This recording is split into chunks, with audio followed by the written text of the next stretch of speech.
Hello guys, another vlog na naman. Bali nagutom ako guys dito sa labas kaso kulang ang budget ko. Tapos may nakita kayong isang supermarket na ang pangalan ay Co-op na makakabili kayo ng mura guys. Ayan oh, meron na siyang oven. Ayan, may patasa pa guys oh. Akala ko kape. Pero ito oh, maliit lang. Andiyan guys. Ayan oh. Kuha lang kayo dyan. Ayan, magsawa kayo sa mainit at malamig. Ayan, wow. May palibre pa silang green tea, hot o cold, guys. Yun, no? Pindot lang. Diba, guys?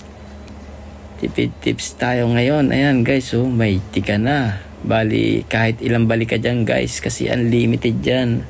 Ayan, guys, oh.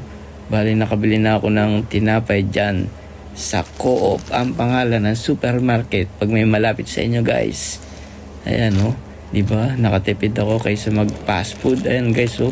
Bali ito lang yung nabili ko, tinapay. Ayan, bali binubuksan ko na guys. Ayan oh. Wala. Bali 100 yen lang yan. Guys, na mahigit. Kita nyo naman guys oh. Isang ka pa, nakatipid ka na. Di ba? Sarap, grabe.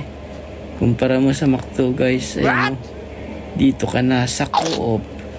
Punta na kayo guys. Ayan no. May palibre ka pang kuha ka lang. Di ba? Siyempre. Bye-bye.